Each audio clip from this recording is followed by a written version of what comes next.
watching ESPN's coverage of Champ Week, and welcome to Ohio Valley Conference Softball Championship on ESPN+. As we're coming to you live from OSF Healthcare Field at the Louisville Slugger Park in Peoria, Illinois. Game 2 of our quadruple header. She's Kirsten Dell. I'm Max Toma. We had a fun one in Game 1, right? Went all the way down to the stretch. Bottom 6, scoreless game. Finishes out 1-0. USI advances. And now we've got Game 2, our first look at SEMO this week, and our first ever look in OVC tournament play at Western Illinois. Yeah, and I think you're going to see another pitching duel for both of these teams. I think SEMO wants to come in. They've come in red hot, and for Western Illinois, I think coming in and trying to make a statement for the first time here in OVC play. SEMO has been one of the hottest teams in the conference, Western Illinois. Mission number 1 of the season has been accomplished. Now they're playing a little bit of house money, trying to win this elimination game and move on to a date tonight with the Lindenwood Lions. That would be the final game of the day. The tournament bracket is presented by Discover Peoria. With endless options, there's no shortage of fun to discover in Peoria. Visit peoria.org to discover what Peoria has to offer. When we come back, it's Game 2 of the day, our first look in this tournament at Western Illinois. We see SEMO again, the 8 and 5 seed duel when we come back.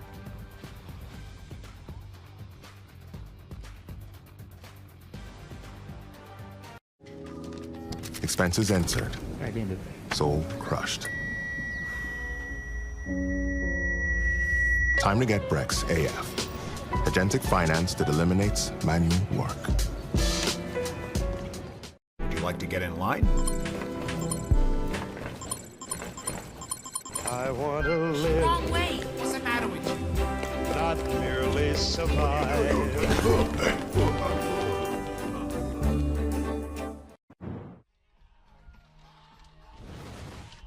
Just about ready. SEMO and Western Illinois. The Redhawks and the Leathernecks. Game 2 of our quadruple header here on day 1 of the Ohio Valley Conference Softball Tournament for the Louisville Slugger Sports Complex in Peoria, Illinois. We had an elimination game in Game 1 where USI took down Tennessee Tech. We start the day with 8 teams. We'll finish with 6. 2 more will get eliminated tomorrow as well. But the winner of this one moves on to play tonight in what would be not an elimination game against Lindenwood. And in the circle for SEMO today is Elliott Stinson, the senior, 4.24 her ERA. 5-7 so far on the season. This will be her 14th start of the season. 62 2/3 innings with 46 strikeouts. And we saw a lot of good pitching in Game 1 from both teams. Yeah, absolutely. And I think that's going to be the key here today is get ahead and get ahead often and see if you can keep this Western Illinois off the base pass because they're a scrappy team. They like to make things happen, and so playing good defense and getting ahead, and that's what, Coach Redburn talked about is just playing, sound softball is going to be the key for them.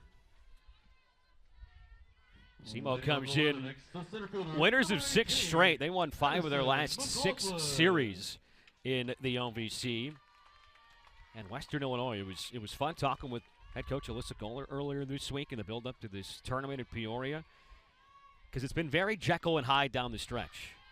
When they have brought their A-game, they tend to jump on you early and often and win in blowout fashion, but the reverse has also held true. If they don't show up early, they have been blown out a few times. 2-4 in their last 6 conference games. The losses, as this is chopped on the ground towards Martini.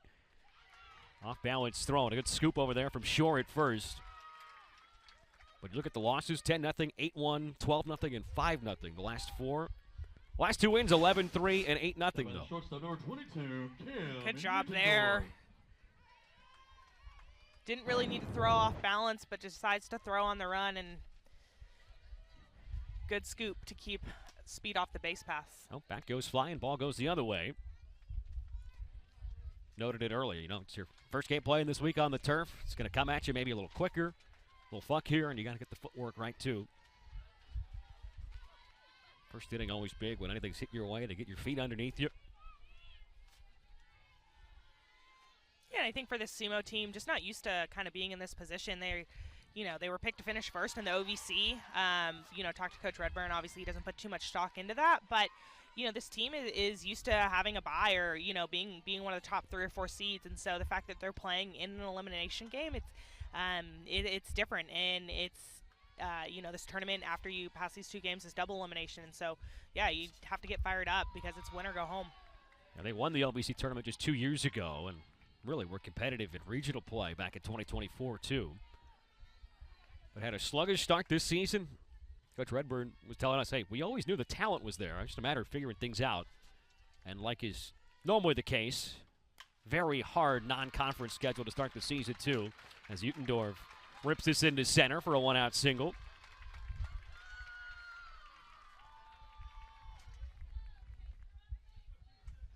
What do you look for first time through the lineup to see if a team is, comfortable, given that it's the Leatherneck's first ever appearance in this tournament? Yeah, I mean, I think just having quality at bats. So, in the first time up, you want to see a few more pitches from the pitcher, just kind of get an idea of what they're throwing, and so being a little bit more patient. And then ultimately, they've hit now 2 balls pretty hard, and I think they're just going to try and make good hard contact. When they can string some hits together, Western Illinois can really produce some offense. And when one of the top 2 batters in the lineup can get a board for Peyton Brown, good things tend to happen. For last year's OVC Player of the Year at .413 in 2025. That average fell all the way down to .402 this year. 9 home runs, 40 runs batted in for the Illinois State transfer, who played 1 year up the road in Bloomington Normal. Anytime you have a right-handed hitter hitting over 400, your eyes definitely kind of get big because, you expect slappers to be in the high 3s, low 4s just because they're trying to hit for singles, but a player in your 3-hole, she flies out there hitting over 400. That's pretty impressive. You go from a transfer player to all of a sudden you're the first one on the scouting report for any team coming to play, right? Winkler makes the grab. That'll bring up Ruby Tar with 1 on and 2 away.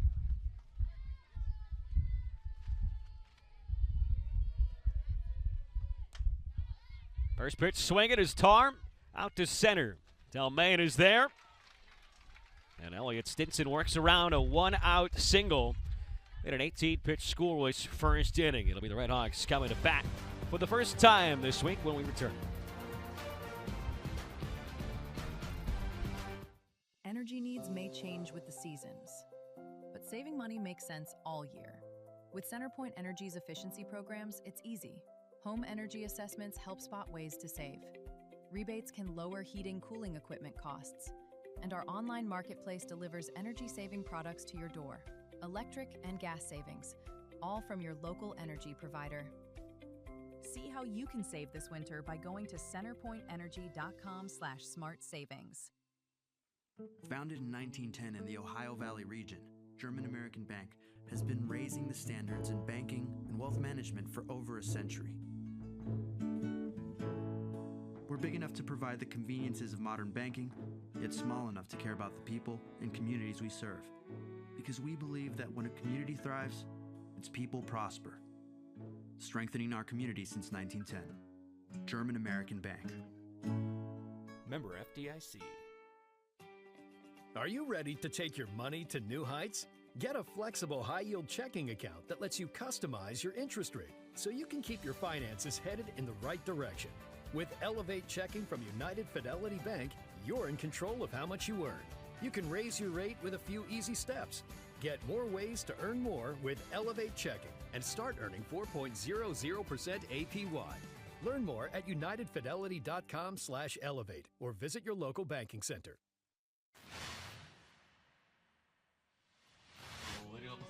Number 11. Lily Wolves gets the start in the circle for the Leathernecks, her 7th start. Logged 1 inning against SEMO when these teams met prior back in early March. Gave up 4 runs. They were all unearned that day. Her first pitch misses down low here. The starting pitchers are presented by Johnston's. Johnston's the official recognition company of the OVC. Last time out, she was absolutely brilliant. Just a few days ago against SIU, we went the distance in shutout fashion. 7 innings, no runs. Couple Ks, 1 walk, 6 hits against her, so, she's feeling confident entering this matchup. Yeah, shut down a really, really good offense in SIUE, so definitely has to feel confident coming into this game.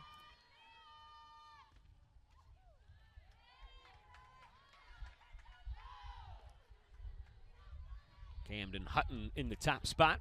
Vernon College transfer who began year one collegiately at Texas State. A third school in 3 years for someone who's hitting .344. When you look up and down this lineup, there are a lot of players in the midst of their best stretch of the season. That's why this team has won 5 of their last 6 series and 6 games straight overall. Yeah, and that's the key when you get into postseason is we talk about when you know, some teams peak too early. And, you know, I feel like Coach Redburn has them in just the right spot where they're peaking just at the right time. And, you know, people talk about teams that make runs in the postseason. It's not necessarily – it's a little bit of luck, and it just takes peaking at the right time, and it seems that SEMO is peaking at the right time. They seem to be clicking on all cylinders with pitching and hitting and defense, and a lot of their hitters having some of their best games down the stretch. I mean, you want to be at your best in April and into May, and that's absolutely been the case for this SEMO team as Hutton draws the walk. I mean, she's hitting .444 across her last 5 games with 5 runs and 5 RBIs in the leadoff spot. And I think that's the challenge as a coach.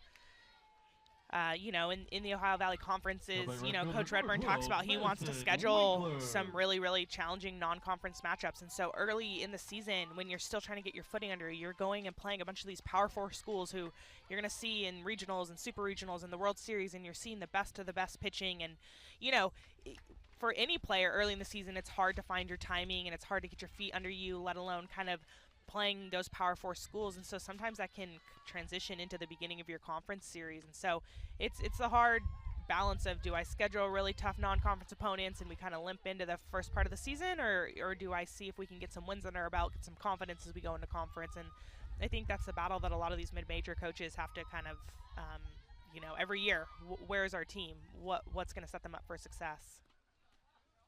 Certainly more than one way to approach it, and I'd say usually the last few years, SEMO and Eastern Illinois do a great job of scheduling very hard non-conference games. Panthers coach and staff telling us a couple days ago, you know, at one point early in the season, they had a strength of schedule that was inside the top 10 in the entire country, and they had a slow start. And you'd say rightfully so, given who they were squaring up against. There's a bloop single out to center for Madison Winkler, and the first 2 are on. Winkler's got a hitting streak up to 8 games now. She is 13 for her last 26. Hitting .500 across that stretch. Yeah, just does a really nice job. Not a bad pitch, just a pitch blown away, and doesn't try and do too much. And I think, you know, as a lot of these hitters have gotten settled in later in the season, is they're not trying to swing too big. They're just trying to, whatever the pitcher gives them, that's what they're doing with it. And that's why you're seeing a lot of these hitters start to have better at bats. That's a lot of times a approach that can have a lot of success this time of year too, and you don't try to do too much at the dish. Aubrey Shore, the 5th-year senior who missed last year with the back injury. She was second team all OVC 2 years ago. 3 homers, 26 RBIs. What a journey back for her with a tremendous follow-up season after the injury. And a home run in game 1 of their last series against Tennessee Tech. 3 RBIs over the weekend. I mean, she is one of the key cogs in this lineup, but not just on the field, off the field too, with just kind of setting the tone from a effort and working perspective and attacking her rehab on the ground. Utendorf for the out. Advances both base runners, though. Certainly Coach Redburn had plenty of positive things to say about Aubrey Shore. Absolutely. Just having that senior leadership, you know, and just being an example for the other players of hitting some adversity in your career and having to sit out a season, having to grind out rehab and come back and have a really, really good season on paper. It just goes to show that, you know, hard work does pay off, and you know, sometimes things don't always go your way, but able to kind of just be gritty and stick things out. On the land of what have you done for me lately? Has anybody done more than Reagan Brannon?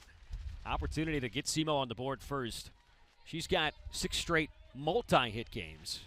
13 for her last 23 in the midst of a 13-game hit streak. And in the last 13 games, she's hit 5 of her total 6 home runs this campaign.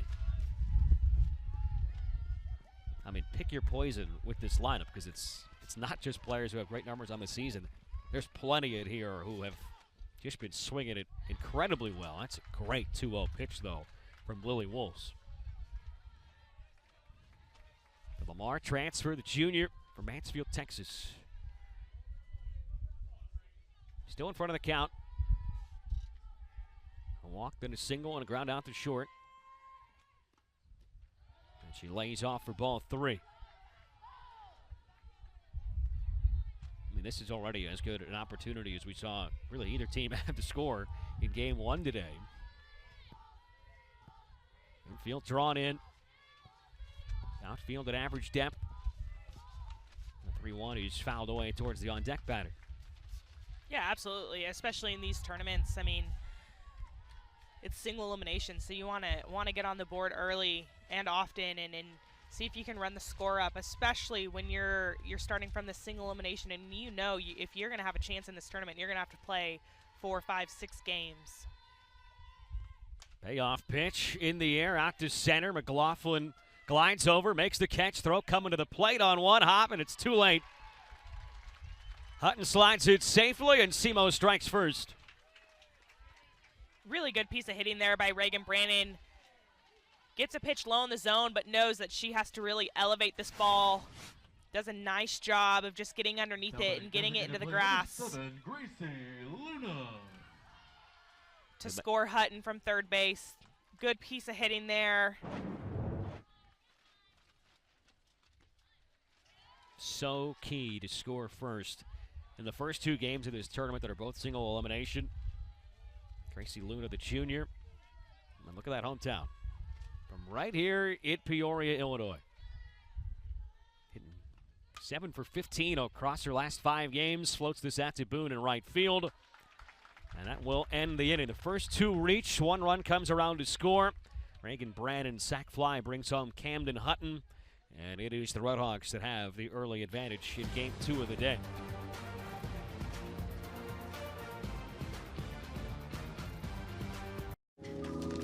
Expenses entered. Soul crushed. Time to get Brex AF. Agentic finance that eliminates manual work. Tired of rising prices? Then you need to weigh your options. T-Mobile customers had the lowest wireless bills versus Verizon and AT&T over the past 5 years. That means more money in your pocket. And our experience plans include amazing benefits, like top streaming services on us, free Dash Pass by DoorDash, and a bunch more. Oh yeah, and a 5-year price guarantee, so you can tip the scales in your favor. Switch to T-Mobile and we'll even pay off your old phone up to $800.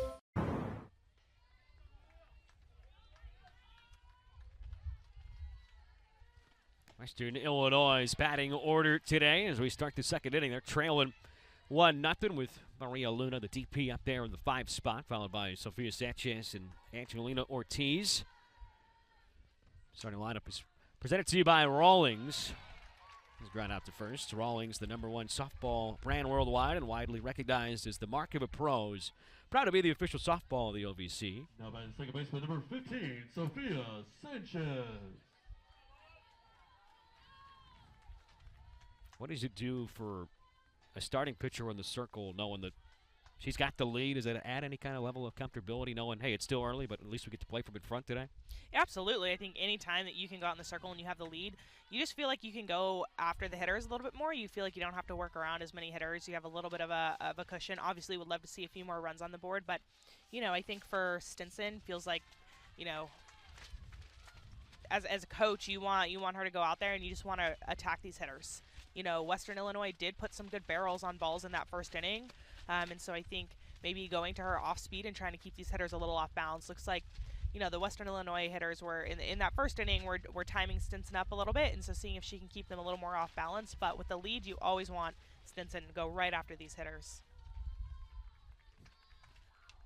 I mean, back in game 1, the early trip out to the rubber was a sign ultimately of good things to come from Sue Kunkel when she went out there to talk with Kylie Whithouse in the second inning because she wanted to toss in a complete game shutout, her 4th complete game of the season. I mean, Emily York was also sensational. We didn't see a trip out from anybody in the coaching staff for Tennessee Tech in game 1.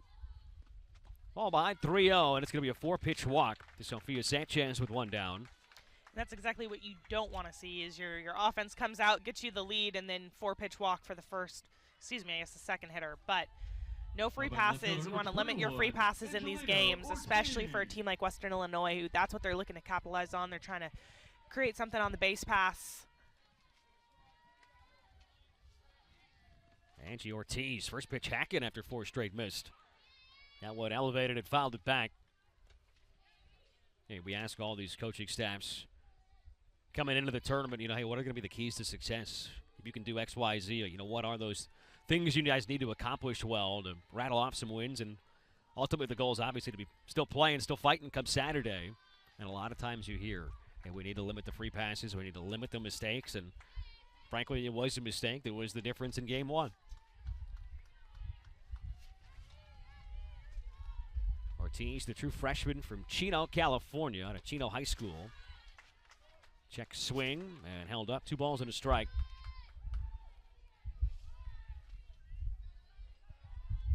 One of those players that kind of has gone as the team has gone. It's been up and down the last couple of weeks. Had a 5-game hit streak. Now over the last 5 games, she's 0 for 15. Here's a funky spinner over towards second. Underhand flip from Hutton for the second out. Yeah, and I think something that viewers may not notice at home, but Stinson keeps going to her back pocket. She has like a little sticky rag in her back right pocket, and when you're playing on turf, the ball obviously doesn't pick up dirt, and that dirt provides grip for these pitchers. And so you see that there. It has a little bit of sticky. It's totally legal. It's a little grippy so that she can get some grip on her fingers. But when you play on turf, the ball is just a little bit slick, and so sometimes for a pitcher, it can be really hard to kind of find your grip the first few innings because the ball just is a little more slick than when you do play on dirt, and the ball can pick up some of that dirt and rough up a little bit. So it'll be interesting to see how she settles in, but definitely see her going pretty often to that sticky grip in her pocket. So that's something is going to come into play if you're pitching, especially at a turf field.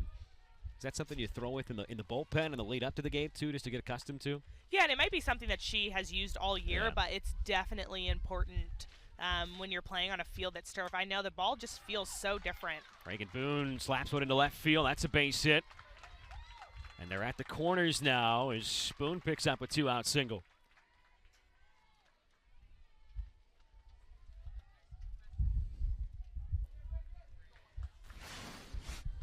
Now by the catcher, number 17. It was a good job there actually by a Falter. A lot of people with 2 outs maybe want to see her lay out, but in that situation with the ball tailing away from you down the line, you do want to keep that ball in front to keep Sanchez over there at third base. If you dive, that can easily turn into a triple.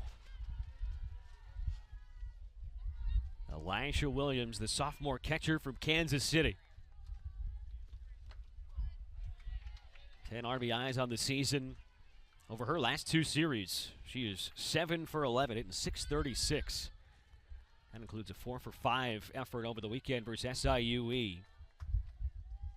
Team that's got a great pitching staff too. Smoked right back up the middle, and we are all tied. Bottom of the order coming through. Elijah Williams with her 11th RBI of the season.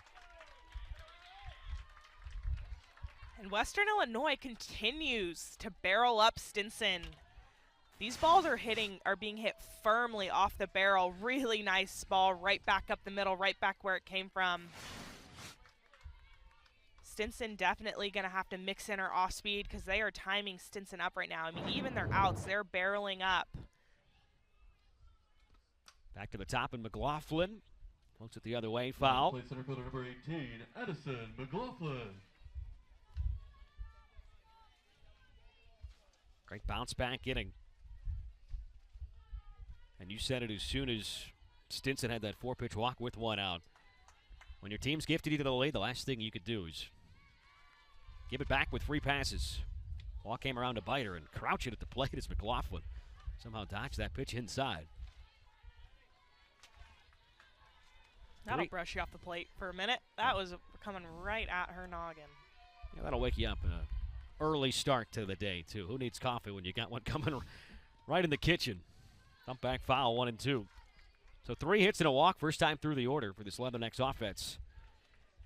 McLaughlin grounded out to short, her first time up. She's at the top of the order because she's got an incredible eye, especially for a first-year player, who's something that Coach Goller talked about.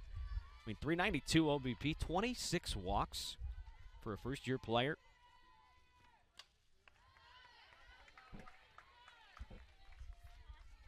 undersized and was maybe a little bit under-recruited because of that, but she has started every single game. This is start 46 of her season.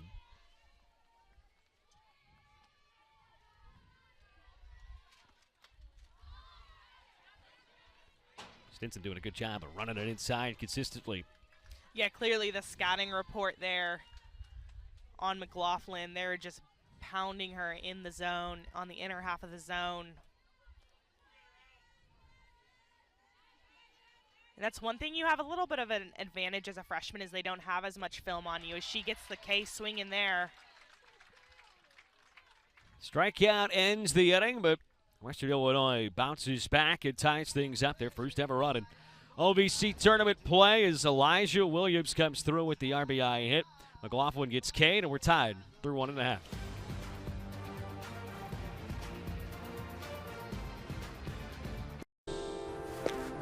Here we go again.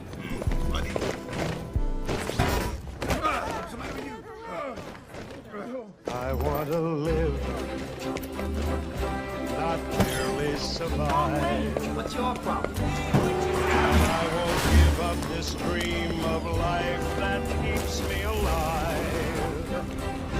I gotta be me. I gotta be me. Expenses answered. Soul crushed. Time to get Brex AF. Agentic finance that eliminates manual work. The SEMO lineup got on the board in the first inning. Now we're all level 1 apiece. It was Reagan Brandon, the catcher, with the sac fly. He didn't leave a runner at third, and now it's Lily Delmain to get things started. And a blue liner right to Tar at third.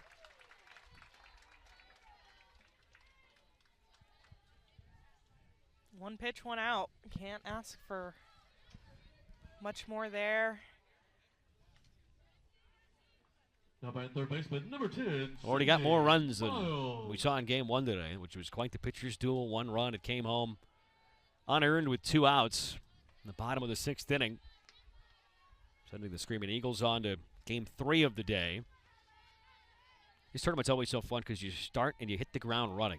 Back-to-back elimination games, but if you win one of those 2 games, you win your first one, you don't get to maybe take a deep breath and relax, but you know that, hey, at least you'll be spending the night here and living to face tomorrow because you enter double elimination play.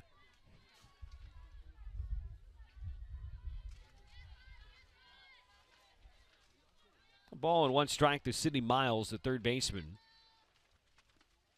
Another one of the many freshmen we'll see on display this week. Out of Park Hills, Missouri, and Park Hills Central High School.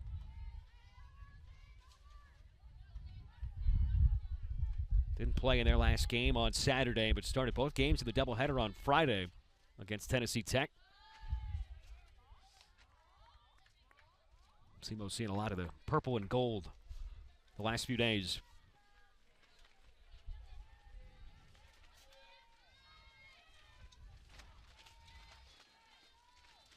Wolves is 2-2. That's looped into left field for a base hit. 1 out single the other way from Sydney Miles. And a good stroke to get a 2-out or a second inning base runner. Yeah, good piece of hitting there by Sydney Miles. Takes an off-speed pitch, lets it get deep enough, takes it the other way. I'll be interested to see. Coach Redburn is one of the best in the game at picking pitches. You can see him over there at third base. Looking straight into the pitcher's glove. And if he can pick that changeup, a lot of times that really helps you as a hitter because then you know you can kind of just wait to hear. You know, there's usually something coming from the dugout or something that a changeup's coming in. Otherwise, you're just sitting on anything hard. Addie Martini drives one out towards deep left field. Ortiz back, and it is gone! Addie Martini with her 2nd home run of the season.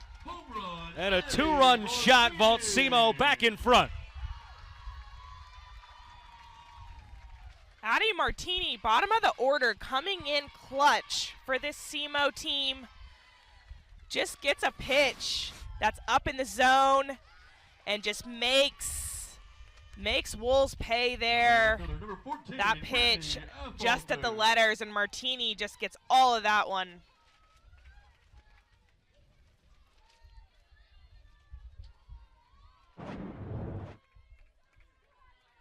What a swing from Addie Martini, who last year had some OVC tournament magic. She had the walk-off single to eliminate Lindenwood a year ago.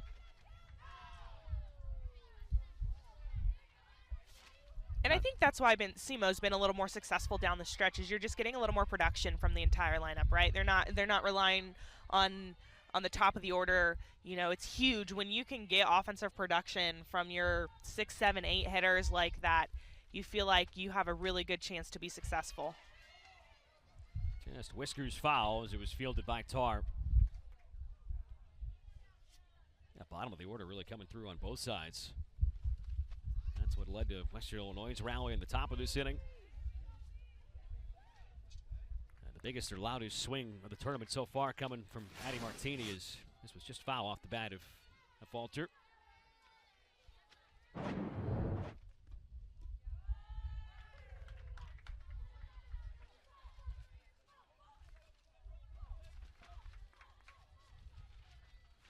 Senior from Odessa, Missouri at the dish. 3-year starter. Had one total home run in her first 3 years. She's got 3 this year, and the slapper sends one right back up the middle. 3 straight hits from the bottom 3 in this SEMO lineup. That's a sign that Coach Redburn just has to absolutely be thrilled with. Absolutely. That's the whole point of that 9-hole hitter is turn the lineup over to the top of the order. You know, with Hutton, Winkler, and Shore coming up. The top half of this lineup's been nearly unstoppable the last month or so of the season. And now you've got Miles, Martini, and a Falter with a couple singles and a homer. Camden Hutton takes down low. And that pitch to Martini was an interesting one because Wolves, for the most part, has been really utilizing that drop ball, staying down in the zone, and I think maybe thought that she could sneak one up in the zone to Martini, but Martini does a great job of identifying that up in the zone and makes her pay. Down low, throw to second on a hop in time. What a pick and tag. Looks like that's going to be obstruction. Obstruction, yeah. And that's obstruction's such a tough call. There's not a lot I think you can do in that situation if you're Udendorf. No, there's not a lot you can do, and I don't know. Every year this rule, always gets looked at. But when the ball beats the runner that badly, I mean, no matter what, if she had room to slide or not, she's gonna be out. But that's the rule. If there's not a clear path for the runner to slide, then the runner gets the base. 3 balls and no strikes now. Or there are 2 balls and a strike. Yeah, it's a tough situation. You got to feel for the fielder. One, it was a great pick on the throw down. All beat her by a wide margin. That softly hit on the ground up the middle. Sanchez gloves, sets her feet, but can't get the throw in time. Hutton's speed paying off. And 2 base runners with just 1 down.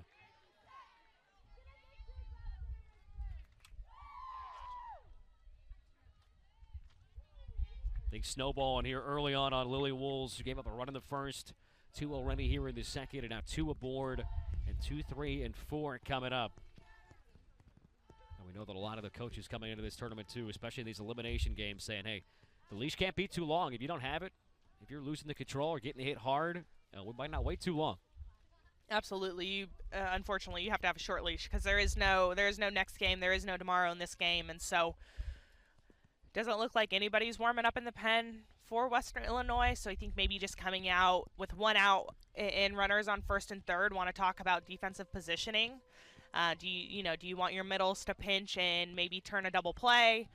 Do you want your infield in? Because as this lead gets bigger and bigger, in an elimination game, you have to keep this lead. You can't give up early runs, and so I'll be interested to see. It looks like they may go infield in here, and they're going to give up the double play and try and cut the runner out at home. So I think just getting on the same page there. But, yeah, you're absolutely right, Max. I mean, the leash has got to be pretty short in these games. The flip side of that, if you're SEMO, these are opportunities you have to take full advantage of. try to expand on this lead. Runner goes first to second. Throw just cut off by Wolves. So Hutton moves up 60 feet. Absolutely. The teams that really make a run in the postseason are teams that have clutch hitting and hit well with runners in scoring position. I mean, that's how you have to be able to be successful. Winkler, it's knocked down by Wolves. Nobody's got a play. Both runners stayed put on the liner, and now the bases are loaded. Winkler already aboard for a second time. And by the first base, number 26, Aubrey Shore. It's not just tough luck. A ball kind of off the end of the bat. It's one of those where it looks like it's coming harder than it is, and all you can do is stop it, but no play at any base. Though does a good job of getting the ball in the infield. Aubrey Shore off the end of the bat on the ground, coming home and getting the lead runner. Huge second out for Western Illinois. And if you're Coach Redburn, really frustrated by that at bat. Runners, bases loaded, and swings at the first pitch early, not on time with it, and just a weak ground out.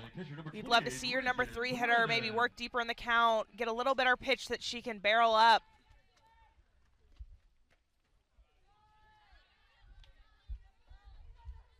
It's a big-time sequence. The last two batters, you think about Winkler lacing one right back to the pitcher, knocks it down. No real opportunity for a falter to try to break home. And you get the force out. And now the 1-0 is hit sharply into left field, base hit. Brandon delivers again. The throw from Ortiz, not in time. A great slide from Madison Winkler. And already a 3 RBI day for Reagan Brandon. Reagan Brannon, some more clutch hitting. An excellent, excellent slide there by Winkler. Coach Redmond sends Winkler, and you'll see she does a great job. It's called just hook slides and just sneaks that hand in right at the last minute. Textbook catch and throw there by Western Illinois, but even better slide there by Winkler. And now the next one's to the backstop, and another run will score. You think about doing the fundamentals well, not only on a 2-run single, but both base runners moved up the extra 60 feet on the throw home, too, and that allows another run to score. I love the aggressiveness there by Coach Redburn. A lot of coaches, I think, would have chosen to see that pass ball there and another runner scores. But I love the aggressiveness. In a game like this, you know how crucial, how important runs are, and you have to make a perfect catch, a perfect throw, a perfect tag to get the runner out. And ultimately, that risk pays off for him. We're seeing all the tools for this SEMO offense on display here this inning. The power, the speed, the hit tool, the heady base running, the aggressiveness. I mean, the wheels are turning, and they are applying the pressure.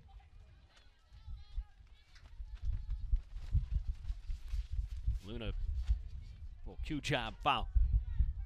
5 runs home in this second inning alone. Delmain was retired to begin the inning. The next 5 reached, 4 singles in the homer.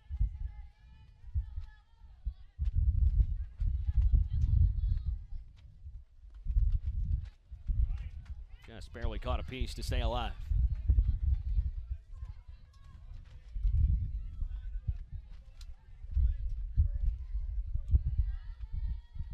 Luna 0 for 1, flew out to right field her first time up. SEMO has batted around. This is hitter number 9 in this second. And this time a good stop as Williams just walls it off.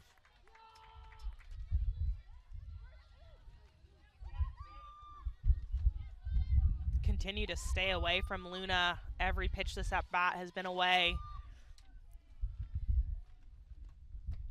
Away again, and now the count is filled up. And for Luna, not trying to do too much with this pitch. You have to let this pitch travel. Try and hit it into that right center field gap. Be disciplined. Payoff pitch. Right over towards Coach Redmond. Redburn, excuse me.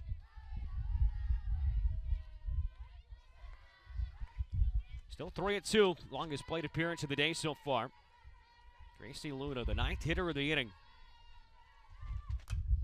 And she drills one out towards left field, angling towards the corner. It's over Ortiz's head. Another clutch 2-out base hit. Gracie Luna adds one more to the tally. It's 6-1.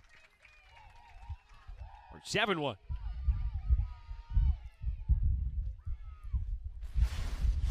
Gracie Luna does a good job. Again, they stay away, but Luna does a nice job. Finally gets a pitch a little bit more up in the zone, a little out in front, which is why she's able to pull that. But because that pitch was up in the zone, able to elevate that and sneak it just over the head of Ortiz over in left field.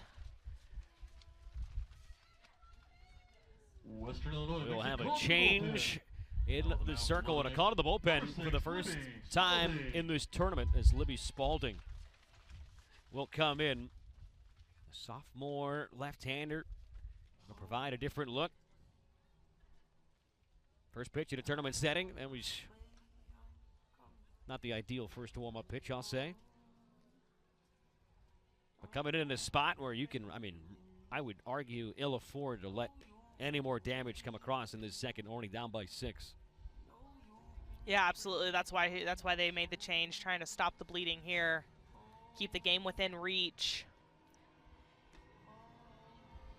Just provides a different look too for these SEMO hitters coming from the left side. She has a little hitch in her windup. You'll see when she goes to step, just not as smooth and can throw off the timing of these hitters because these hitters are seeing the ball really well, bearing the balls up. But credit to Coach Redburn and his hitters. He did a really good job preparing these hitters. They were having good at-bats. They were swinging at good pitches. They were waiting to get balls up in the zone. And they ultimately, with any balls up in the zone, they were making them pay. Spalding has really been the team's workhorse. 111 innings pitched this year. That's 30 more than anybody else entering the tournament. 5.93 ERA. This will be her 12th appearance out of the bullpen to go with her team-high 19 starts. Has 8 complete games, too. So this is someone who could actually and absolutely get you the rest of the way. But goal 1. And just get out of this inning first. 6 runs home. And Lily Delmain coming up to bat, trying to avoid making the first and final out of the second inning.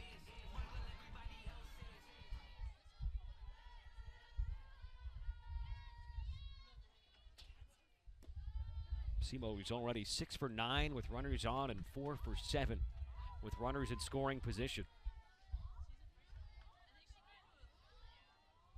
This is a time of year where you're searching for clutch, timely base hits. SEMO's finding those in bunches. Yeah, we talked about SEMO peaking at the right time, offensively, defensively with their pitching.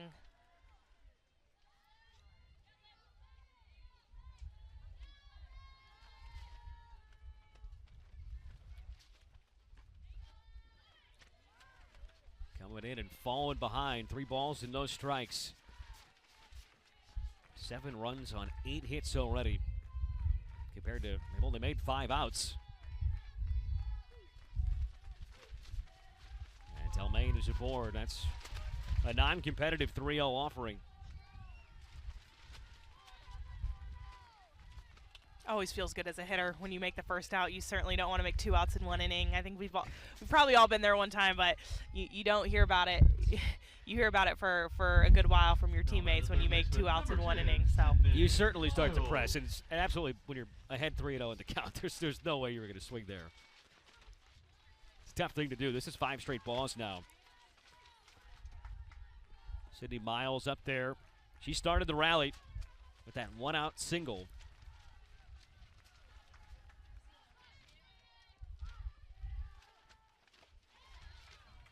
And there is finally the first strike.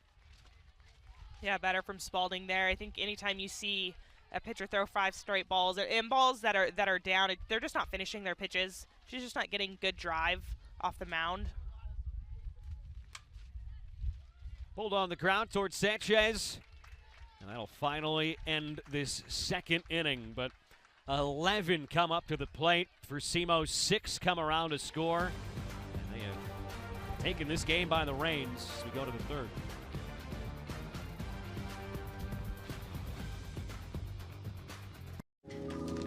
Expenses entered. Soul crushed. Time to get Brex AF. Agentic finance that eliminates manual work. Elliott Stinson back out for her third inning of work. There's a look at the defense behind her. Falter, Delmain, and Winkler in the outfield.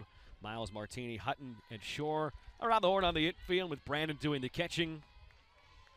The defensive lineup is presented by United Fidelity Bank. United Fidelity Bank serving their communities since 1914.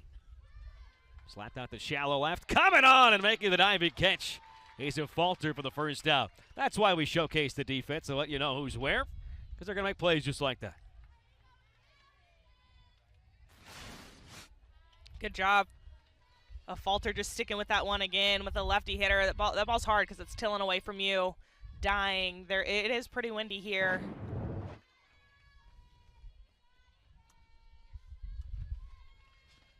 A lot of smiles all around right now for SEMO because seemingly everything's going their way.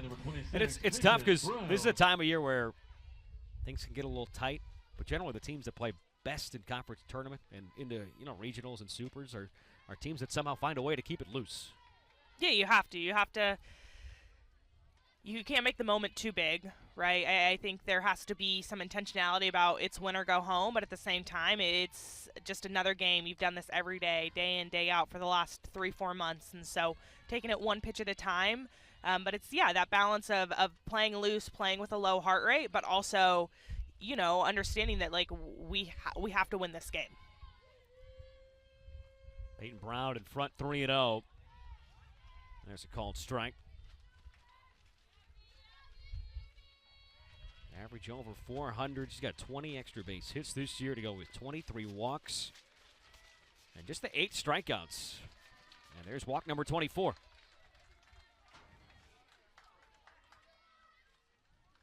Second walk allowed by Elliott Stinson.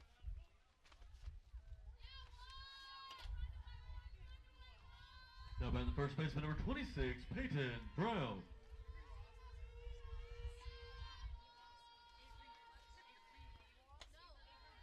Correction now to play number 11, Ruby Tar. Western Illinois had at least a base runner in every inning, and with the control going by the wayside momentarily here, Mark Redburn is going to come out and have a chat with his senior right-hander. Yeah, I think the conversation is hey, your offense just put up a 6 spot. You got to come out and throw strikes. Pitch to contact, let your defense work. But the last thing you want to do after your offense puts up a 6 spot is to allow free passes. So I think just a good mound visit there, just a little reset. That was a very abbreviated visit, too. You might have been right on the nose. Hey, we just put up 6. We're up 6. Go right after them.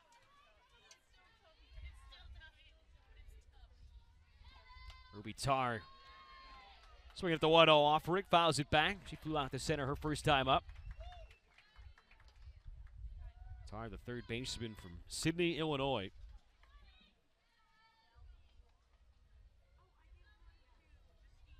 Seven multi-hit games over her last 10. Back-to-back strikes now. Back pick a little late. Tar's hit safely in 9 of her last 10. And across that span of 10 games, she is hitting 0 for 500, 16 for 31. A pretty good clip there. Yeah, very open stance, that left foot on the outside chalk line.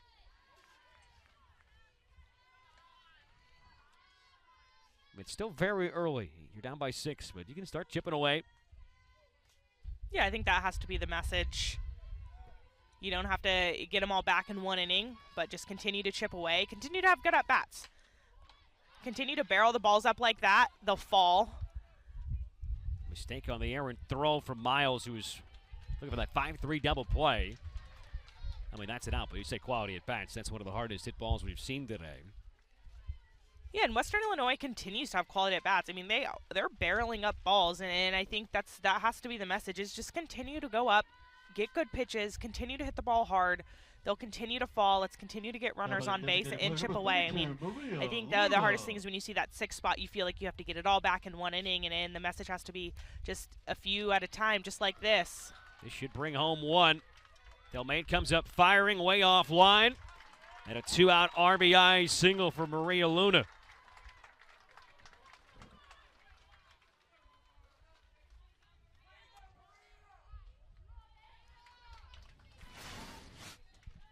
Just gets jammed there, but able to sneak in, and with 2 outs, Brown up from second was running on contact and able to score, and just a little bit of miscue there by Delmain in center field. You really had no chance getting the runner at home, and so should have cut that ball off and maybe get the runner from getting into scoring position. That's a big bonus, 60 feet for Luna.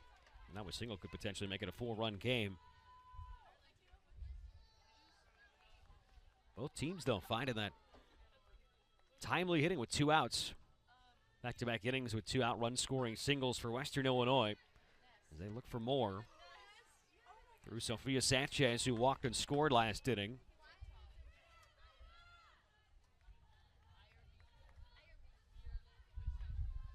Sanchez hit .341 across 31 starts last year. .266 average, start 46 this season. There's a jam shot foul. This feels like a game where it could be just who puts up the most zeros, because we could see some crooked numbers in game 2 of our day.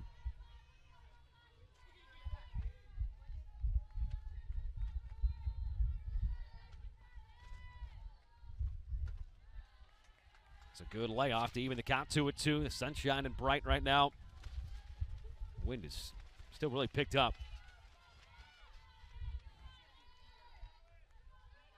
And a somewhat chilly afternoon in Peoria, Illinois. 2-2, hit the other way out to left, breaking in and having to reach back to make the grab. He's a falter. She started the inning with a diving catch, caps it with a grab as well. 1 run comes home, though. 7-2 SEMO as they grab the sticks in the 3rd. What's your favorite? Hey girls, swung the new mantra yet? No, but I heard that bat is insane.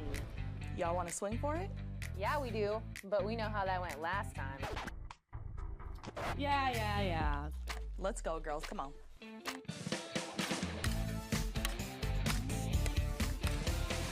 Man, y'all can stand on your own. I guess I'll give you a couple. We'll actually take 4. Mantra, power on repeat. Ready for a local getaway that feels like a world of its own? Escape the ordinary and discover the charm of Southern Illinois. With local wineries, live concerts, farmers markets, and scenic trails to explore, there's an adventure tailored for every taste bud and passion. Our breathtaking lakes offer endless possibilities for adventure. Rent boats, jet skis, or kayaks, and explore our world. Visit Southern Illinois. Start your adventure today. What's it like to be a student athlete in the OVC? We rise to challenges and challenge others to rise with us. We show respect. We lead by example. In the OVC, we become champions on and off the field. That's OVC Sports, and you've got to OVC it.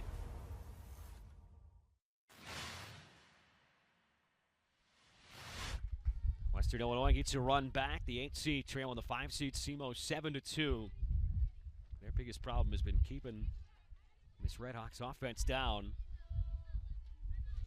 SEMO with a run in the first, 6 in the second. And Addie Martini, who's up there now, is a huge spark an inning ago. 2-run shot to left field. First home run for anybody in this tournament. Just her 2nd of the year. Pretty solid time for one, I'd say. Absolutely, and that ball was barreled with the wind too. I mean, that ball was absolutely barreled. And with the wind, it was 51 degrees. The feel like Temperatures in the mid-40s. Wouldn't say the ball's traveling awfully well today.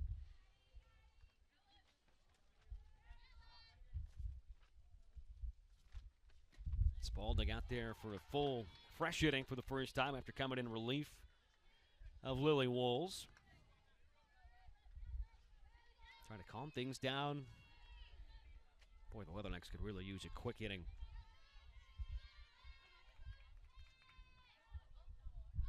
Martini shows bunt, takes a strike.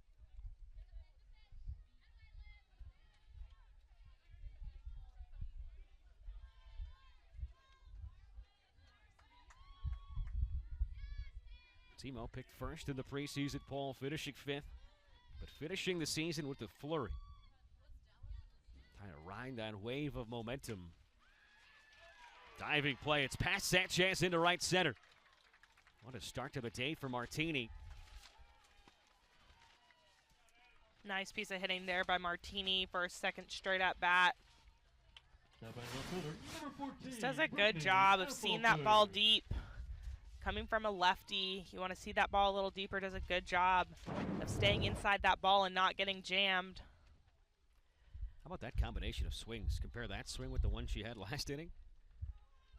Pulled homer to left and then just rips a base hit the other way. Brittany Falter shows bunt. Pulled back, great pick. Throw to first a little late from Williams. Trying to keep the wheels moving. 7, 8, and 9 for SEMO have combined for 4 hits. That's as many as Western Illinois has as a team. And you'll see here kind of the defensive alignment. You're going to have Brown staying back, Brown and Sanchez. So if a Falter can pull this to the right side or drag bunt, because you have the left part of the infield in, and you have to leave you have to leave Sanchez back to cover second on the steal, which means Brown has to stay back to cover first base. So if a Falter could drag bunt, she may be able to bunt for a hit. And having a left-handed pitcher, that's Spalding's job to cover that side of the infield. Joe's bunt takes a strike. No throw coming down to second. As Williams could not hang on to it. Big stolen base for Martini.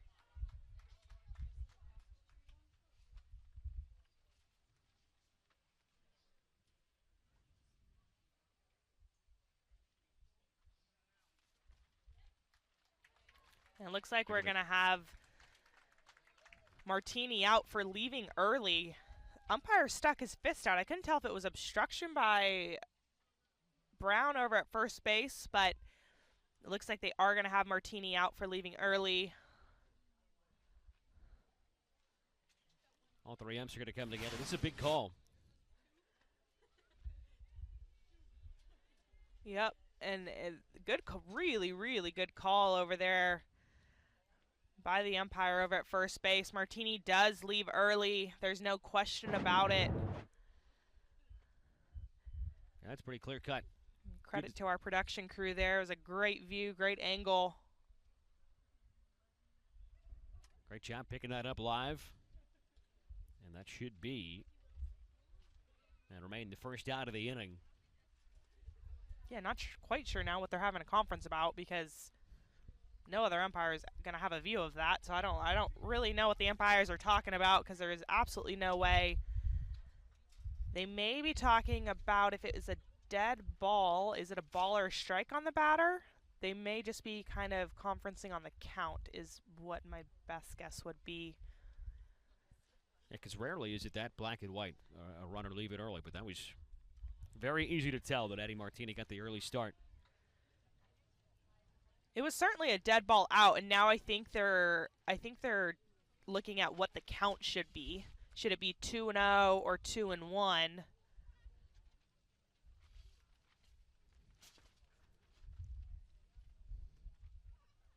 Like the conversation continues. And for SEMO, I mean, it's a tough break. You got started a little early. It was a hitter's count, too. It was on a 2-0 offering. But you could tell that the mantra for them coming into this week is certainly trying to apply the pressure. And that's what we're seeing even with this miscue. So I think what they're conferencing about is ultimately what the choice is going to be. If it's because it's a delayed ball out, if Western Illinois chooses the out, then it is not considered a pitch, or they can, which they won't do, they can take the strike, but they don't get the out. So I think that's that what choice is pretty easy, right? Yeah, I mean, exactly.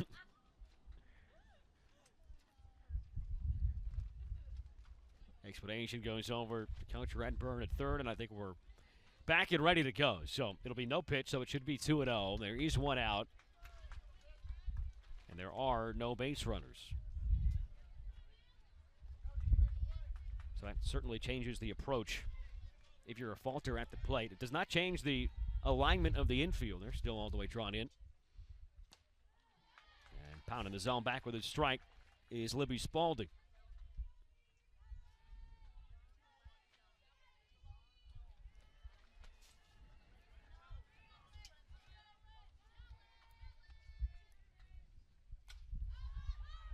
Falter with the jam shot in the air over to first. Brown collects it. We were out number 2. So is that a mistake that you can live with, knowing that it's a mistake of over aggressiveness, or is that a mental miscue that you say, hey, can't have that happening this late in the season? Yeah, that's tough. I mean, I love the aggressiveness by Coach Redburn, and it's a little bit of a mental miscue. I mean, at this point, you work time and time and time again on your timing, but at the same time, you know, Martini's not really a typical base stealer, and so, you know, Martini's like, trying to get a little bit of a lead there. I think at the end of the day, I like the aggressiveness, but I don't really think, you know, Coach Redburn can be unhappy about it, because ultimately I think, you know, trying to get a runner in scoring position, and Martini was just doing everything that she could to get herself in a position to be safe. Yeah, she's only got 2 steals on the year, just 2 for 4. Back to the top of the lineup, third time up for Hutton.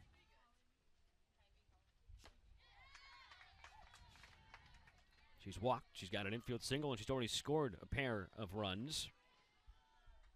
1, 2, 3, and 4 in the lineup combined have already scored 5 times.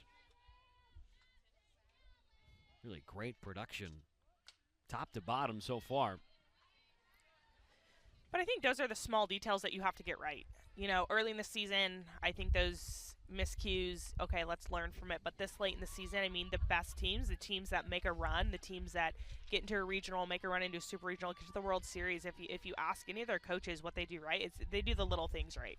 You know, and the little things are as little as that, is leaving on time, you know, making good ground, having good defense just like that. And so I think overall, that's something that they're going to want to look at. So funky inning, but Spalding keeps the score at 7-2. Exactly what Western Illinois needed. They chip away, and they keep the deficit the same in the home half of the inning. So we go to the 4th, still 7-2 here in Game 2 of the quad header. Expenses entered. Soul crushed. Time to get Brex AF. Agentic finance that eliminates manual work. Tired of rising prices? Then you need to weigh your options. T-Mobile customers had the lowest wireless bills versus Verizon and AT&T over the past 5 years. That means more money in your pocket. And our experience plans include amazing benefits, like top streaming services on us, free Dash Pass by DoorDash, and a bunch more. Oh yeah, and a 5-year price guarantee, so you can tip the scales in your favor. Switch to T-Mobile and we'll even pay off your old phone up to $800. Into the top of the 4th we go.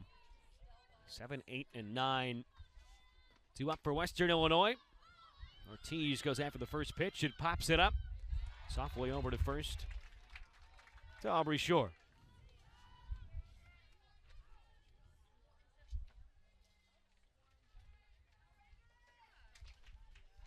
Now by right fielder number 23, Reagan Boone. So 50 pitches through 3 and a third inning so far for Elliott Stinson. Score was first, gave up 1 run in each of the last 2 innings. Runs that in on the hands of Boone. A great pitch. Does she have room? She does. Oh, what a play from Miles at third.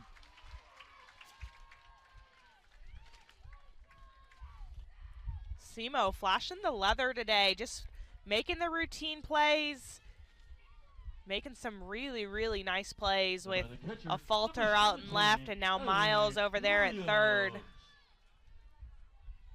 Always has to be a little bit easier when you're going back towards your own dugout facing, right?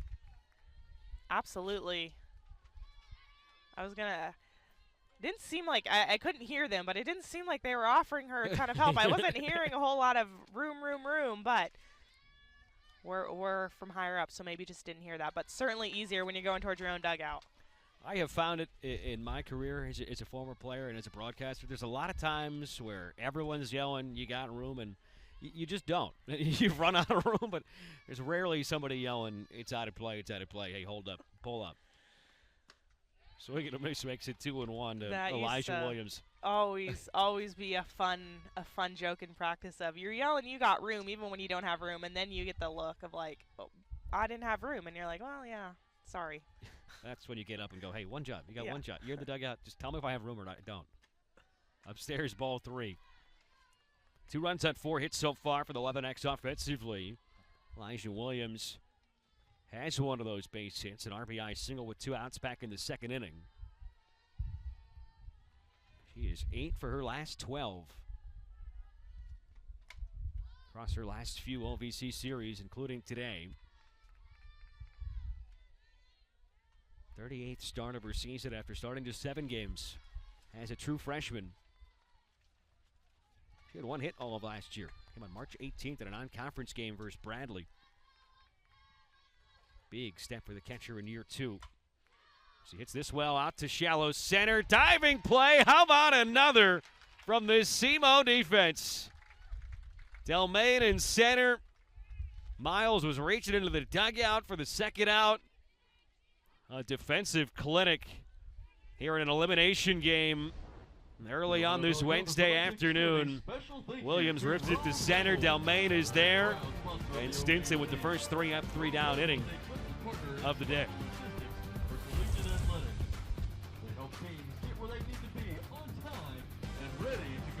Your recent behavior is totally unacceptable and out of line with what we represent here at this company. I gotta be me. What else can I be but... Expenses entered. Soul crushed. Time to get Brex AF. Agentic finance that eliminates manual work. Chilly, breezy day. Wind certainly feels like it's a little bit more than 3 miles per hour out of the northwest right now, but at least the sun is shining down on Central Illinois in day 1 of this OVC tournament. The weather track is presented by Field Turf, a world leader in artificial turf. SEMO coming up trying to add on. But Libby Spalding's did a nice job in relief. Winkler bunts it right back to the pitcher, spins, throws, and got her by a step. Really nice idea by Winkler there. Even better play there by Spalding. I like the idea. Take it to her. Have to make that good spin, pick up first base. Sound defensive play and tough from a lefty to field that part of her position. Sure, just foul first.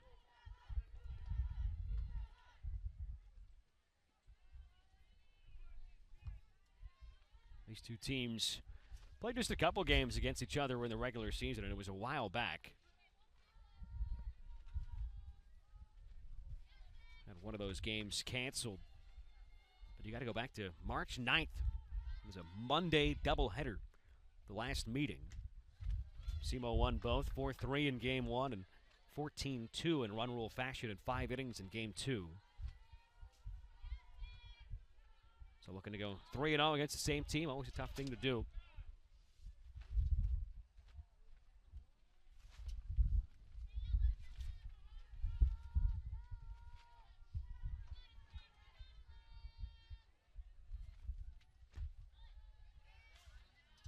It's Aubrey Shore and then Reagan Brandon. Shore 0 for 2 the last time she was up there. And the bases loaded with 1 out, but grounded out to short. And they got that out at home plate. On the ground this time the other way towards Sanchez. 2 quick outs in the 4th. And right now Spalding has done a great job of just stopping the bleeding. Keeping this a manageable deficit. By the catcher, number 28, yeah, Spalding's come in and done a nice job. First hitter she saw, 4-pitch walk, and then after that has really settled in nicely.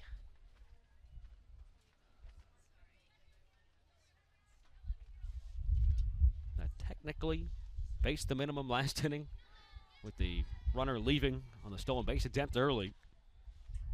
Trying to do the same here in the 4th. Reagan Brandon, the catcher, and takes high for ball 1. This is the time of year where it's always a discussion for momentum and playing your best softball, and SEMO's doing just that. Peaking at the right times, and you called it earlier. 1-0, nowhere close.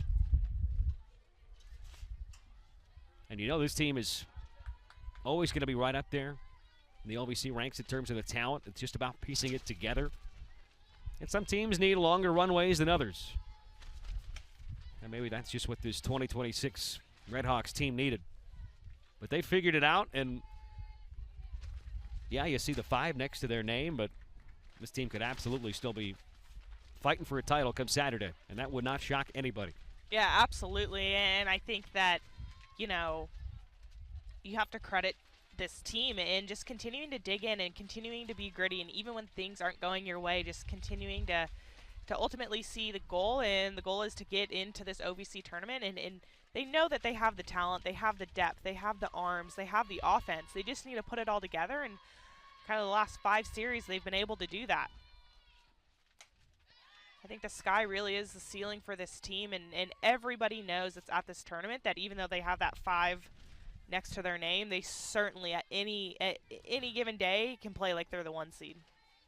Grown very accustomed to seeing them for the first time on day 2, or at least in one of the nightcaps at day 1.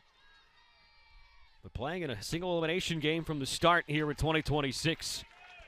As Reagan Brandon stays red hot, 3 RBIs, and now she's got a multi-hit game too.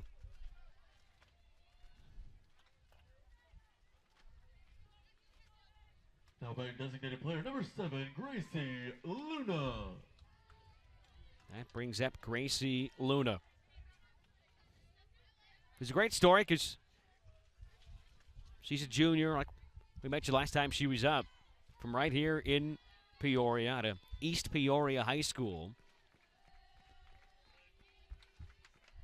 And Kirsten, you got a little story because we've got some mac and cheese courtesy of her family. Credit to the Luna family. They have some famous mac and cheese. The last few years they've given us some and saved us some again, and it's delicious. They do a team dinner at the Lunas every time they come to this tournament, which has just got to be so fun to be home and play in front of your parents and have your teammates over. And yeah, the Luna family always spoiling us with some incredible mac and cheese. So thanks to the Luna family for thinking us over here at ESPN.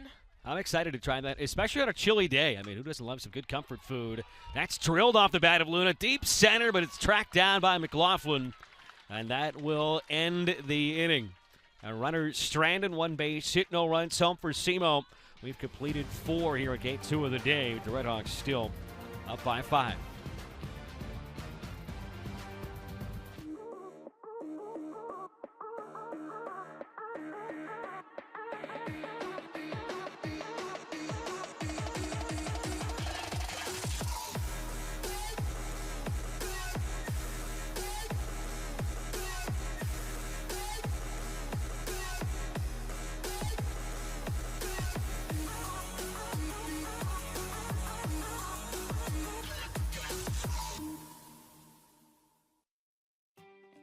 Are you ready to take your money to new heights? Get a flexible high-yield checking account that lets you customize your interest rate so you can keep your finances headed in the right direction. With Elevate Checking from United Fidelity Bank, you're in control of how much you earn. You can raise your rate with a few easy steps. Get more ways to earn more with Elevate Checking and start earning 4.00% APY.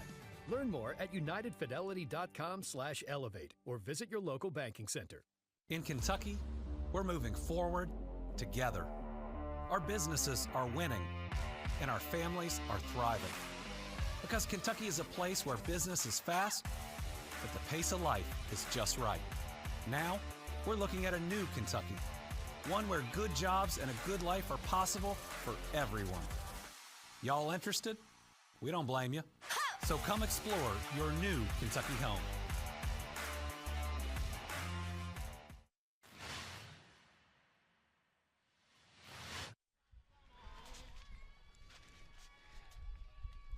Top of the order coming up for Western Illinois here in the fifth. They're tied through against Elliott Stinson, the starter, in the circle for SEMO, as Addison McLaughlin just made that nice play in center. We'll start things off. 0 for 2 on the ground down, a strikeout for her so far. Covers a lot of ground with those quick moving legs in the outfield. Back up the middle, backhanded by Hutton. No chance to get the speedy center fielder.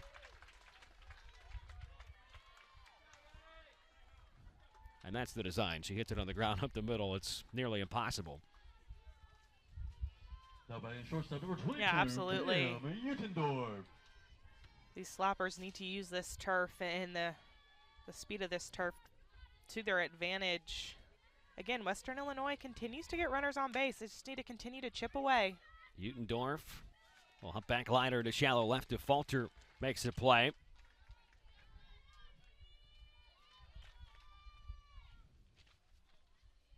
And they've had Utendorf played perfectly. It's back-to-back lineouts that same way towards a Falter. 26, Peyton Brown. Brings up Peyton Brown. It's always so huge when you can get the batter in front of her out. Brown, who walked and scored last time. We haven't really heard her announcer's presence in the OVC tournament yet. That OPS near at 1,200. Those numbers are incredibly gaudy. She nearly slugged 800 last year. Only started 5 games as a true freshman at Illinois State. Transferred over. They kind of had her bounce around a little bit positionally on defense, and it hasn't affected the offense at all whatsoever. And she has just been super selfless with what she's been able to accomplish with this team. Came back trying to help send them to the conference tournament. She's accomplished that, as has the team for the first time. Pops up here, though, for out number 2. Really big out there by Stinson. Really good hitter. Got her to chase the ball a little bit up in the zone and do some pop-up. Tar had a great swing last at bat and rocketed line drive out to third as Brandon watches this just off the screen in front of her.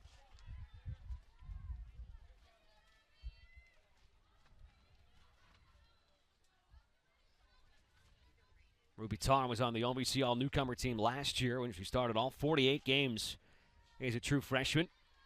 The second on the team in doubles and hits. Batted .333. There's that mark up a good 20-plus points this year. One of the hardest hit balls we've seen today in either game. That liner to third.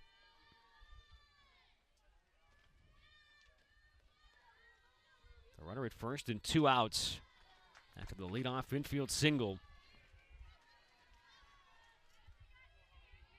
They chipped away earlier, but it's getting later and later into the game now.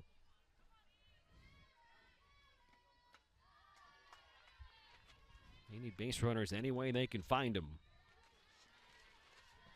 Got Luna on deck, who brought home their last run with a 2-out RBI single. Melissa Goller would love to see her come up to the plate again this inning.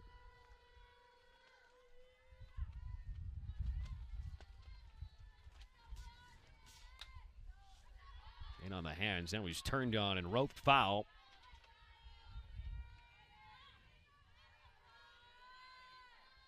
Game 2 of our quadruple header today. USI took down Tennessee Tech 1-0 in game 1. And SEMO has led since they put up a 6 spot in the second here in this one. Pop back up out of play. Stinson's done a good job in these later innings. Looks like she's starting to find that rise ball, that up spin, getting some more swings and misses, some foul balls, fly outs, starting to find that rise ball. Ball 4. Productive plate appearance out of the cleanup spot for Ruby Tarr continues this inning. And that will give the aforementioned Luna an opportunity. Third walk allowed by Stinson this afternoon. Now batting designated player number 32, Maria Luna. So Maria Luna, who picked up RBI number 28 of her season last time up. A chance to continue to eat into this deficit. Had that bloop single into center her last time up. She's had super consistent numbers over the years in her time with Western Illinois. She's had exactly 15 walks in back-to-back seasons, exactly 3 home runs in 3 straight.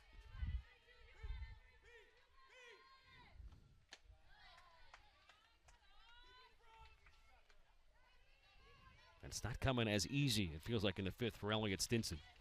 Yeah, I feel like this whole game, that's kind of been the story of this game for her, is at times has struggled with command. Feels like every pitch is a little bit of a grind for her. On the ground, Martini over to first to end the inning. No runs, 1 hit, 2 left. And it's still 7-2 now, middle of the 5th. And SEMO will come right back up, trying to add on. They've got 6, 7, and 8 to up to the plate when we come back. It will feature the number 3 seed SIUE Cougars and the number 6 seed Screaming Eagles of Southern Indiana. Expenses entered. Soul crushed. Time to get Brex AF. Agentic finance that eliminates manual work. Here we go again.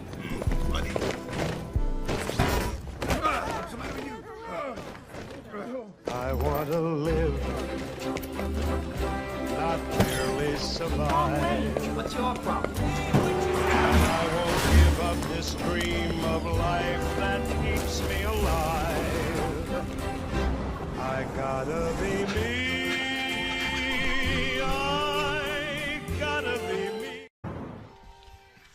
6, 7, and 8 due up. Addie Martini's already had a great afternoon going. As Lily Delmain climbs in from the right side. Takes the first pitch ball from Libby Spalding.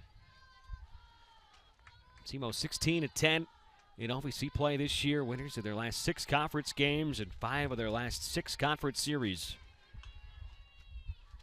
And looking to sweep the season series against Western Illinois. Winner of this one moves on to the nightcap against the 4 seed Lindenwood.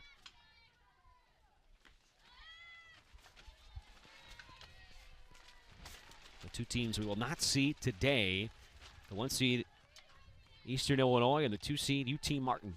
They will take the diamond for the first time tomorrow on day 2. Back in the count with a 3-0 strike.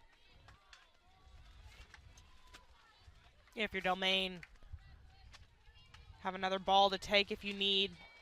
This pitch has got to be right where you want it. Got one to her liking, but it's going to ground out. Sanchez, who pulled the throw and sent Brown down to the turf, but still able to keep her back foot on the bag.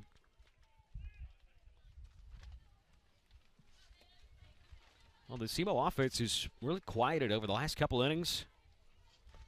The workhorse all year long in the circle for Western Illinois, who did not start today. Mid Libby Spalding has really helped them in a relief role. Yeah, and I think if the scoreline stands, you know, the question's going to be, number 1, kind of, how come Spalding didn't start? Or number 2 is, you know, should Spalding have brought in a little sooner? Obviously, there was a game plan there, but Spalding's done an excellent job of coming in and really shutting down this SEMO offense that was seeing the ball really well, barreling balls up.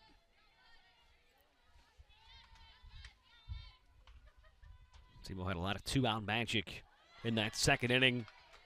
The two-run single from Brandon, the wild pitch. Gracie Lunas, RBI double. And ultimately spelled doom for Wolves.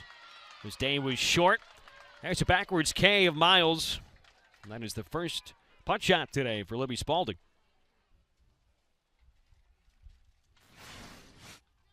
Again, Spalding just does a good job, goes to that curveball, lefty-lefty matchup. It's a really, really hard pitch to hit if you're a left-handed hitter.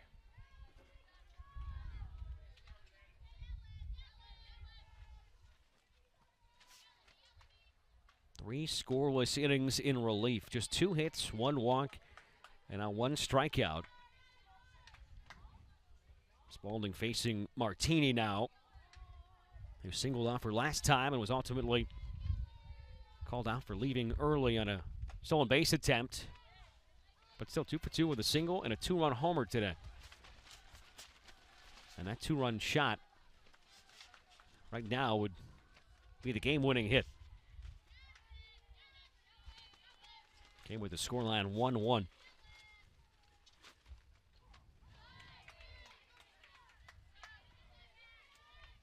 Martini and then a falter. Up by 5 in the 5th inning. Yeah, I mean, there's 7, 8, 9 hitters in the SEMO lineup. Done a really nice job. Miles 1 for 3, Martini 2 for 2, and a falter 1 for 2, and turns the order over to Hutton and Winkler, who, you know, Winkler has 2 hits and Hutton has a hit. So that's 7, 8, 9, 1, 2, providing a ton of the offense today. 3-1 pitch, grooved in for his strike. If you're SEMO and you start to think, and you never like to count down outs too early, but you're, 6 outs away from moving on to double elimination play, beginning with the final game of today. High bouncing ball up the middle. That's going to skip by into center. And Addie Martini now 3 for 3. Good effort there from Sanchez at second. But you start thinking about how, even though Elliott Stinson maybe hasn't had the best stuff today, if she could be the one to get those 6 outs, that really could set you up well. Absolutely, and I think that's why SEMO was picked first in the OVC is their depth. I mean, they have a good pitching staff. Shown today, they have a really good offense. It was just putting all those things together. If Stinson can go the distance and save some of their other arms, that would be huge for them. I think Stinson's done a really nice job of grinding things out. But you also have to give a ton of credit to Spalding. She's come in and really shut down this offense. She has kept Western Illinois in it. No question about that. Falter bunts it right back. Easier spin and throw this time compared with the last, and Spalding up to the task again. She continues the shove. 3 1/3 scoreless innings for the lefty in relief as we go to the 6th. Western Illinois looking to claw their way back.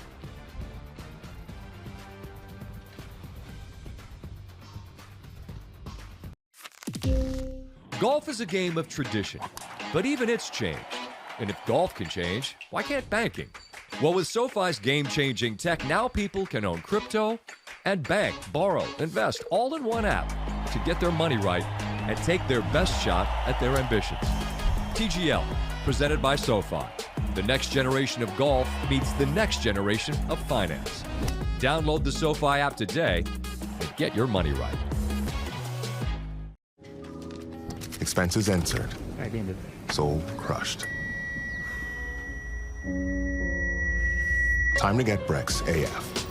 Agentic finance that eliminates manual work.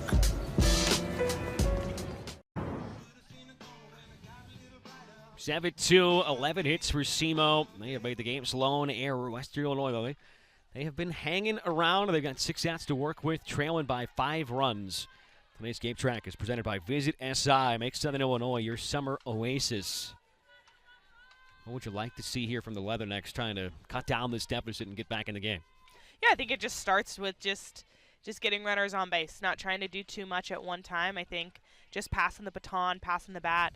You 8 and 9 both have a hit in the game, and so if Sanchez and Ortiz can get something going, and you can get Boone and Williams and turn the order going, I think the message needs to just continue to be not trying to do too much, not trying to, obviously you're not going to get it back all in one swing, but just trying to get runners on base, make things happen, put pressure on the defense, see if you can force SEMO to make some mistakes. And I think they have the opportunity to do that. I don't think Stinson's been perfect by any stretch. Does a good job there getting the out, but I think Stinson will go back and look at this game, and that's what good pitchers do. Good pitchers don't always have their best stuff every single day, and they find a way to grind it out, and I think that's what Stinson would say at times. I think she's done a good job of getting kind of that rise ball working, that ball with a little bit of upspin going, but at times she struggled a little bit with her command. But credit to her for continuing to grind through it. To this point, 5 1/3 innings, 5 hits, 2 runs. One of those was unearned. 3 walks and 1 strikeout for the senior in the circle. But a very manageable afternoon. 77 pitches only. So Ortiz flares this out on the infield. The wind is wreaking havoc on that pop-up. But Hutton able to stay with it. I don't think it was going to get out the shallow right field. Yeah, right as that ball was hit, we had a huge gust of wind coming in from right field, and that ball just got pulled in. I mean, that might have been moving backwards towards first base when it was ultimately caught. Reagan Boone, last chance for Western Illinois in the 6th inning. Takes one just off, or just on the outside corner. Went for 2 day, her single came back in the 2nd. Neither team has scored since Western Illinois played at the last run in the 3rd inning. That Maria Luna 2-out single. Jam back foul, continuing to rifle it towards the inner part of the plate against the slappers. Elliott Stinson.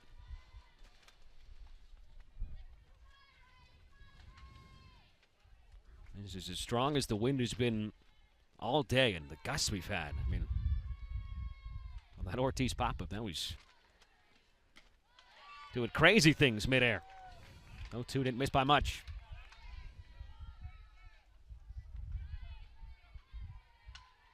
Excellent pitch, excellent spot there by Stinson. Still have 1 to play with. Don't need to give Boone anything too good. Right back to Stinson again. Fielding her position well all afternoon long. She gets a couple of the outs. 3 straight retired. All on the infield. Middle of the 6th. SEMO 7, Western Illinois 2. We'd like to recognize Discover Peoria for being a corporate sponsor of the OVC softball champion. Hey girls, swung the new mantra yet? No, but I heard that bat is insane. Y'all want to swing for it? Yeah, we do, but we know how that went last time. Yeah. Let's go, girls. Come on.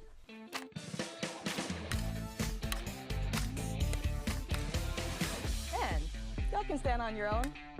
I guess I'll give you a couple. We'll actually take 4. Mantra, power on repeat. Ready for a local getaway that feels like a world of its own? Escape the ordinary and discover the charm of Southern Illinois. With local wineries, live concerts, farmers markets, and scenic trails to explore, there's an adventure tailored for every taste bud and passion.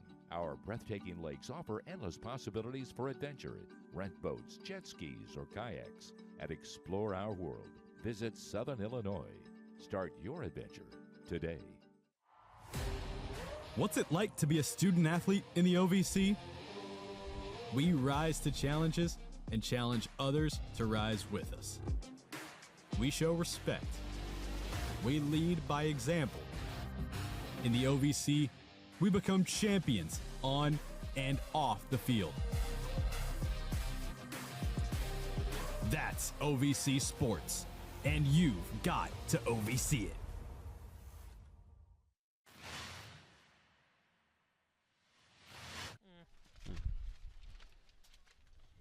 Redhawks coming up to bat, and they've got the top of the order coming up, looking for some added-on insurance. Hutton, Winkler, and Shore. Combined, they have scored 4 times and have 3 base hits.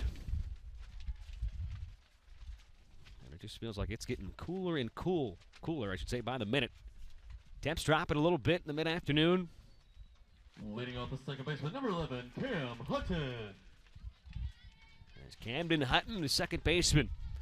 We'll start things off. Scored in each of the first 2 innings. The table center who has done just that today. Came in swinging it as well as she had all year. Hit .414 at Vernon College last year in 50 starts. Drove in 45 runs, too. More of a different task here in year 1 with this team from Cape Girardeau.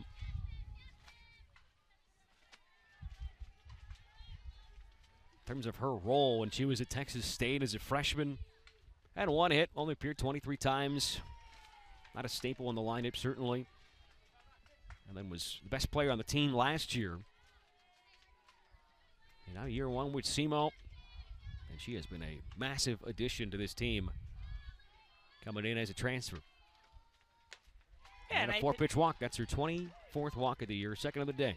I think that's what a lot of these kind of, mid-major programs need to utilize is that transfer portal. I think there's a lot of kids who maybe were under-recruited or, go to a Power 4 school and aren't getting the playing time they want to see and enter the transfer portal. And so I think, there's so many opinions about the transfer portal, about, the pros and cons, but I think it really can be helpful for some of these mid-major teams who maybe originally weren't able to recruit some of these kids, but then, they go to these schools and want to find something different, and they find a home where they can really thrive at a place like SEMO or Western Illinois,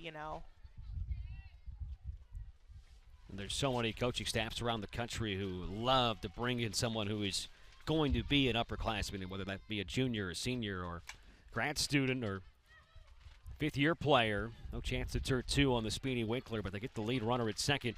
Yeah, absolutely. But those older players who already have a lot of either at-bats or innings logged, but someone who's already been pretty proven at the collegiate level, whatever that level of college softball might be. Yeah, 100%. They come in and immediately can take on a leadership role. They immediately elevate the game. They bring a different perspective.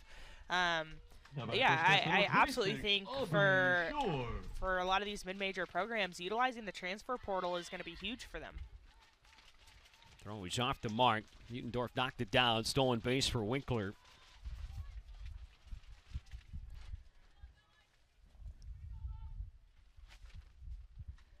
I think they're a little worried about her health potentially at second base here.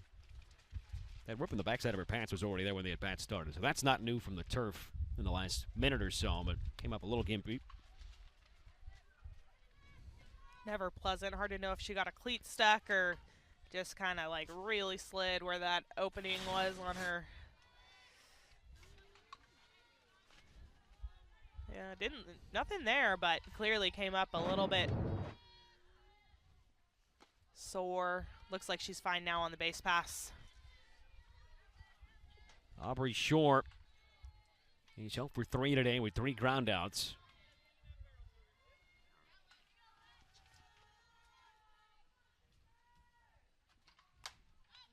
Drives this one in the air out towards the right field corner. Boone over, and it is foul.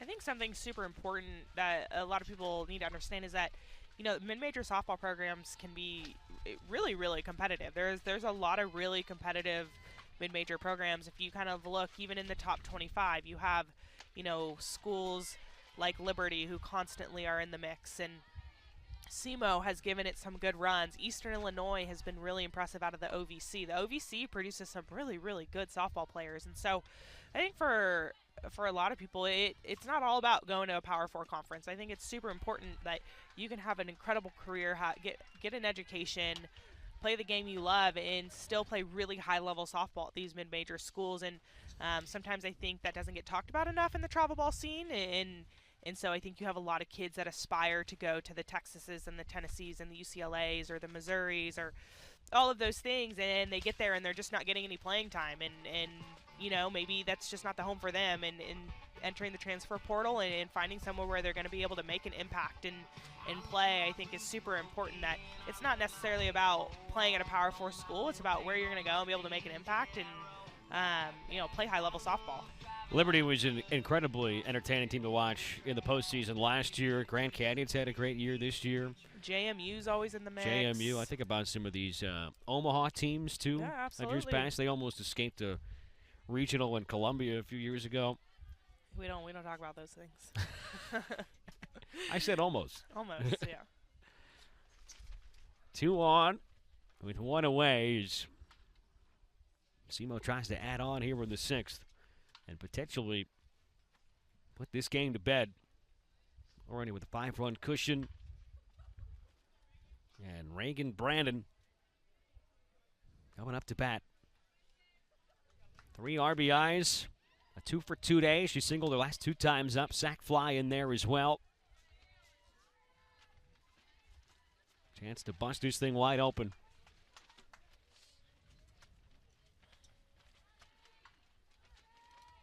Just another multi-hit game for her. That is 7 in a row. Across that 7-game span, 12 runs batted in. And a stretch where she's 15 of her last 25. That's an average of 600.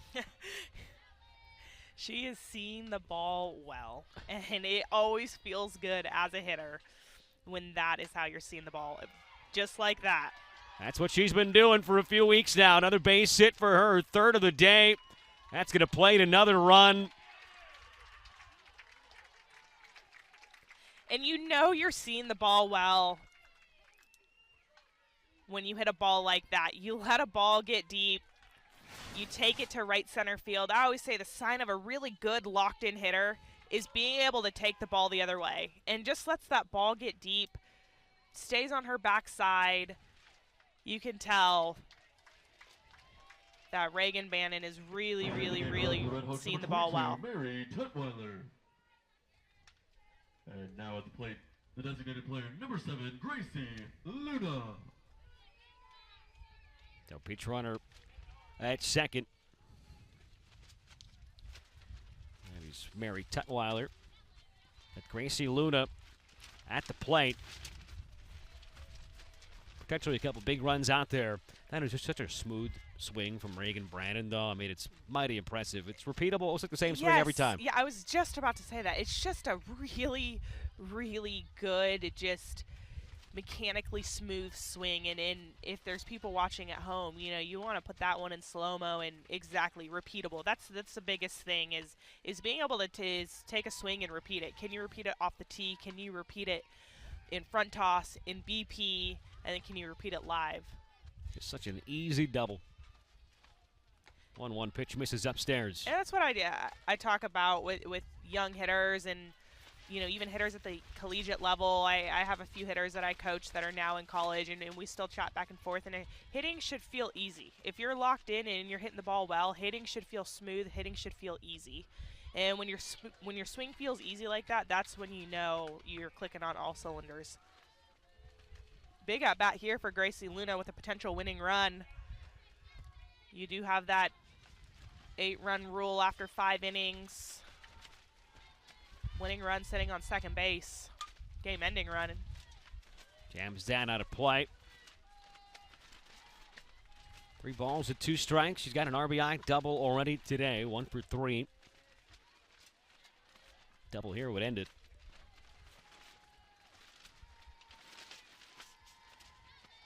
Looking for a 7th straight OVC win. That's smoked into right center, and that'll do it. Gracie Luna with a 2-run double. That makes it 10-2. And that will be your final as SEMO is moving on. Gracie Luna, multiple big hits this game. Just gets a good ball. Again, really nice hit back up the middle. But 1 through 9 for this SEMO offense really came up clutch. You had just really good at-bats from Martini in the 8-hole. You had Hutt and Winkler all just hitting really well today. And SEMO definitely seemed like they're hitting on all cylinders. 8, or all 9 batters, I should say, in the SEMO lineup reached. They got production 1 through 9. And how about back-to-back opposite field ringing doubles? Bringing home the final 3 runs to end the game. 10-2 in 6 innings as SEMO has won a 7th straight OVC game. They cap off a season sweep of Western Illinois, who had a great year, their first appearance in the OVC tournament. So we're 2 games in. We are now 2 games in which teams have been eliminated. Tennessee Tech lost game 1 today, 1-0. Western Illinois falls 10-2 in game 2.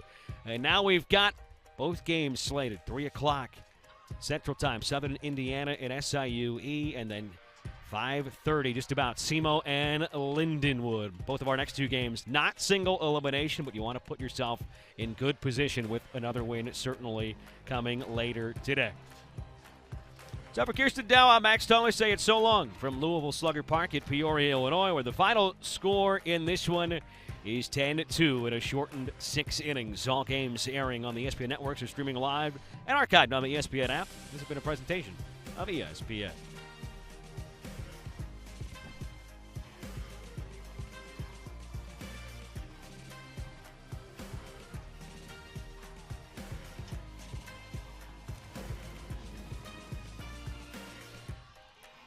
Job.